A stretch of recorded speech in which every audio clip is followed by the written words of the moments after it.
այսօր Քուչակի ավտոճանապարհին ՆԳՆ ավտոմեքենան վթարի է ենթարկվել։ Ըստ ԶԼՄ-ների այդ ՆԳՆ ավտոմեքենան ուղեկցել է Նիկոլ Փաշինյանի ուրախ ավտոբուսը եւ այդ ընթացքում է վթարի ենթարկվել։ Չնայած այս ողբերգական դեպքից հետո ուրախ ավտոբուսը շարունակեց իր ճանապարհը դեպի Լոռու մարզ եւ ոչ մի արձագանք չտրվեց այս միջադեպին։ ՆԳՆ-ից փորձում են հերքել, որ ՆԳՆ ավտոմեքենան ուղեկցում էր այդ ավտոբուսը։ Դե արդեն մի շարք դժբախտ դեպքերի պարագայում մենք ունենք հստակ պրակտիկա, կլինի դա Ազատի ջրամբարի Ազատի դեպքը, երբ որ միանգամից հաջորդ կառավարության նիստում օրինակ կառավարության ղեկավարը ուղենշել էր հենց այն պատճառը, որով պետքա քննությունը ընթանար, կլինի դա Սոնա Մնացականյանի դեպքը, երբ որ սկսեցին տարբեր իշխանական քարոզչական մեքենաներով տենց տարբեր իրար հակասող հերքումներ, կիսահերքումներ տարածել։ Փորձում են հերքել այդ ուրախ ավտոբուսը ուղեկցելու հանգամանքը եւ փորձում են հերքել, որ կարող է ինչ-որ մի սխալ տեղի ունեցել եւ այդ գվարդիայի ոչ իրավաչափ վարելու հետևանքով։ Այնպես որ այս պատերները այնքան շատ են նույն ապովանդակ երևույթներով, որ բնականաբար ոչ մի հույս չեն ներշնչում, թե ինչի պետք է մենք հիմա վստահենք պաշտոնական կամ կիսապաշտոնական այդ տեղեկատվությանը։ Կարծես թե ամեն շաբաթ եւ կիրակին դառնում է ինչ-որ դեպքի կիզակետում։ Անցած կիրակին եղավ Ծաղկազարդի օրը, երբ որ Դավիթին ձերբակալեցին եւ այդպես շարունակ։ Ամեն անգամ այս քարոզարշավի ընթացքում ներկուսակցական մի բան լինում է։ Իսկ այսօր վթարից հետո Նիկոլ Փաշինյանը խոսում էր, հայտարարում է, թե ասֆալտն այնքան լավ է, որ վարորդները արագ են վարում։ Եվ կարծես թե մի ժամվա ընթացքում այդ մասով արձագանք չեղավ, թե վթար է տեղի ունեցել դեպքի մանրամասների վերաբերյալ, ոչ մի բան տեղի չունեցավ եւ իրենք շարունակում էին իրենց ճանապարհը։ Դե էլի գալիս ենք այսքան տարբեր խողովակներով որոշակի ապրիորի ձևավորված կանխավարկածներ հերքելու այդ իրանց մարտավարությանը, որ թեև ուղիղ չի հերքում օրինակ թե ով էր այդտեղ գերազանցում արագությունը կամ հաստատում, բայց ամեն դեպքում ակնարկում է ինչ-որ այլ մեղավորների գոյության մասին։ Ես այստեղ էլի չեմ ուզում որևէ մեկի անմեղության կանխավարկածը խախտել, որովհետև այո, կարող է լինել իրավիճակ, երբ որ օրինակ ոչ թե ոստիկանական գվարդիայի մեքենան էր մեղավոր, այլ մյուս մեքենան, որը չգիտեմ, կամ արագ էր երթևեկում, կամ հանդիպակաց էր երթևեկում եւ այլն։ Մենք տեսնում ենք սոցցանցերում բավականին ակտիվ քննադատում են Դավիթին եւ անգամ այսպիսի պնդումներ կան, որ կարծես թե միտումնավոր է վերակենդանացման բաժնում գտնվում։ Այս ատելության մասը ինչու է այսքան մեծ ատելության քարոզ սկսվել Դավիթի դեմ եւ դատախազը 3 մերժեց միջնորդությունը Դավիթին ազատացել։ Քարոզի գեներացումը շատ պարզ է, ուրեմն քանի որ Դավիթի եւ Միքայելի կերպարը մնացել է անխոցելի, այսինքն եւ այդ ի սկզբանե տրված քարոզչական նարատիվը անմիջապես փլվել է, որ իբրև թե Նիկոլը դուրս եկավ այդ եկեղեցուց եւ հայտարարեց, որ այնտեղ հանրապետականներ են, այսինքն նախապես պատրաստված քաղաքական ակցիա էր։ Ինքը սահմանել էր այդ նարատիվը եւ ըստ էության դա հանձնարարական էր քննիչին, որպեսզի քննիչը այդպես էլ տանի քննությունը։ Քննիչը անելով խոզարկություն, ըստ էության ոչինչ չհայտնաբերելով, որը կարող էր հավաստել այդ նարատիվը Նիկոլ Փաշինյանի, միանգամից հայտարարել էր դրա մասին, միամտորեն, այսինքն այդտեղ շատ մեծ, չգիտեմ, քաղաքական ենթատեքստ չտեսնելով ու բնականաբար այդ նարատիվը փլվել էր ու դրան ի պատասխան պետք էր արդեն հաջորդիվ անցնեին այդ նույն զոհին թիրախավորելու մարտավարությանը, որովհետև բնականաբար այդ իրավիճակը արդեն սկսում էր աշխատել եւ աշխատում է մինչ այսօր Նիկոլ Փաշինյանի դեմ, որ ինքը այսինքն ուղիղ տեղում ուղղակի պատարագի մասնակից հավատացյալ մարդուն գցել է այսպես փորձանքի մեջ, որը ունի ոչ միայն դպրոցական է, տարիքն է, նոր չափահասության շեմը հաղթահարել, ունի առողջական ծանր խնդիրներ, բնականաբար այս ամեն ինչի մեջ պետք էր, որ քանի որ զոհը եւ այսպես ասած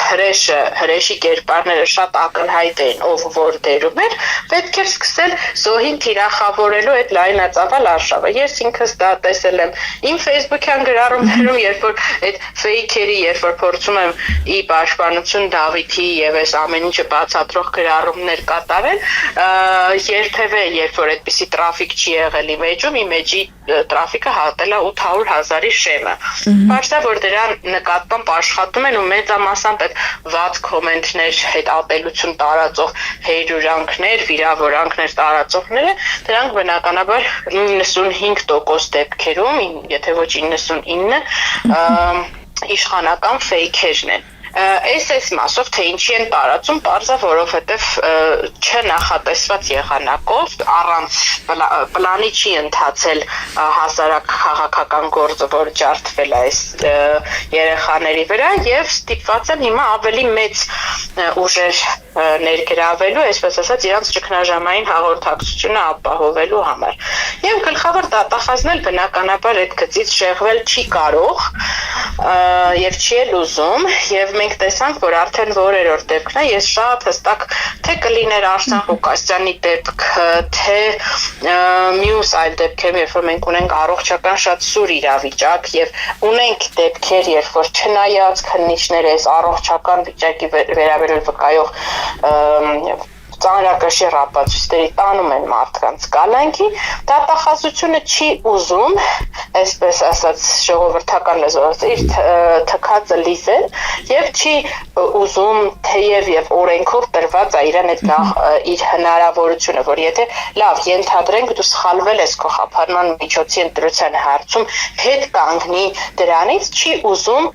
իրացնել այդ լիազորությունը։ Փորձում են այդ պատասխանատվությունը բարթել, այսպես ասած տպավորություն ստեղծել, որ դա ոչ թե իրենց կիրառածն է, այլ դատարանի կիրառածն է, բայց չէ որ այդ խնդրարկողը, խնդրողը այդ միջոցը կիրառելու ըստ էության դատախազությունն է, քննիչների վերահսկողը հենց դատախազությունն է եւ իրանք չեն կիրառում այդ ամեն ինչը եւս մեկ անգամ նախ եւ առաջ քարոզչական իմաստով, որպեսի մնան այդ քաղաքական գծի մեջ եւ որպեսի նախադեպեր չունեն։ Մենք մի բացառիկ նախադեպ տեսանք, որը էլի հանրային մեծ ռեզոնանս առաջացրեց, դա Փաստաբան Կոչուբաևի ապօրինի կալանավորման պարագայում, երբ որ կնոջ առողջական վիճակով պայմանավորված ուղղակի այնտեղ բանի հարցեր էլի կարողացան, այսինքն հետ կանգնեցին, բայց իրանք դեռևս շարունակում են, այսպես ասած, ընդդիմանալ, որպեսզի այս պրակտիկան հանկարծ տարածում չստանա, երբ որ դատախազը միջնորդում դատախազի վերահսկողությամբ խափանման կալանքը միջնորդվում եւ ստացվում է եւ հետո իրանք հանկարծ ասեն դե մենք չենք կարող փոշմանել եւ հետ կիրառել։ Չնայած որ մենք տեսնում ենք, որ ես նաեւ տեղյակ եմ, որ քննիչներն են ընդհանուր այցելել Դավիթին, հավաստիացել են, որ Դավիթի վիճակը լավ չի եւ նաեւ այստեղ մենք ունենք լրացուցիչ հանգամանք, որ մի բան էլ առարկական հիմքեր կան, արդեն ապացույց կա, որ ինքն է առերևույթ խոշտանգման ենթարկվել, քանի որ ունի գլխուղեղի ցնցում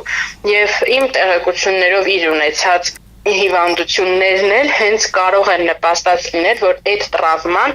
նման ծանր հետևանքներ առաջացրած լինի, որ քանի օր արդեն ինքը գտնվում է այս ինտենսիվ բուժման պայմաններում։ Իսկ Դավիթի մասով այդ հարվածից տրավմա ստանալուց հետո ինչ որ քննություն նշանակվել է։ Դե ենթադրում եմ, որ պետք է նշանակվի, որովհետև նույն բաններ, ինչը որ օրինակ կարող եմ զուգահեռ անցկացնել Արսեն Ղուկասյանի հետ, որ պարզվեց, որ ոչ միայն ինքը այդ բնեի դիմաց կատարված բանում չէր հարվածը, այլ նաև իրեն էին հարվածը եւ դա միայն հայտնի էր դարձել, երբ որ իրեն տարել էին եւ Նուբարաշեն քրեակատարողական հիմնարկում բժշկական զննման էին ենթարկել։ Եվ ես մի քանի անգամ այդ process-ը շատ երկար տվեց, մինչեւ հասար նրան, որպեսզի քրեական վարույթ նախաձեռնի կոնցեռնվի։ Հիմա ես կարծում եմ, որ պրոֆեսիոնալ փաստաբանների թիմը բնականաբար այս հիմքով հանցագործության մասին հաղորդում կներկայացնի։ Չնայած էլի եմ ասում, հաշվի առնելով, որ դա վարչապետի թիկնազորն ա եղել, չեմ բացառում, որ կարող է դրանից հրաժարվել այն պատճառաբանությամբ, որ ուղղակի հեռանկար չի կարողանալու ունենալ, էլի ծածկադրված են անելու այդ գործը եւ ոչ մի առարկայական քննություն եւ մեղադրանքի մենք ականատես չենք լինելու։ Այո, որովհետև կառավարության նիստի ժամանակ ճեպազրույցի ընթացքում Նիկոլ Փաշինյանը ասաց, որ անվտանգության աշխատակիցը իր պարտականությունն է կատարել եւ պետք է պաշտպաներ։ Այսինքն իրավունք ուներ խփելու։ Արդեն իրավաչափությունը հաստատել է եւ բնականաբար ոչ մի իրավապահ, եթե որևէ դատավոր չկա Նիկոլ Փաշինյանի, որ կարող է վարչապետի ասածը չանել, ապա բնականաբար ինչպես ինքնապնդում իր ենթակայության ներքո գտնվող որևէ իրավապահ կառույց չի համարձակվելու իր ասածից անցնել։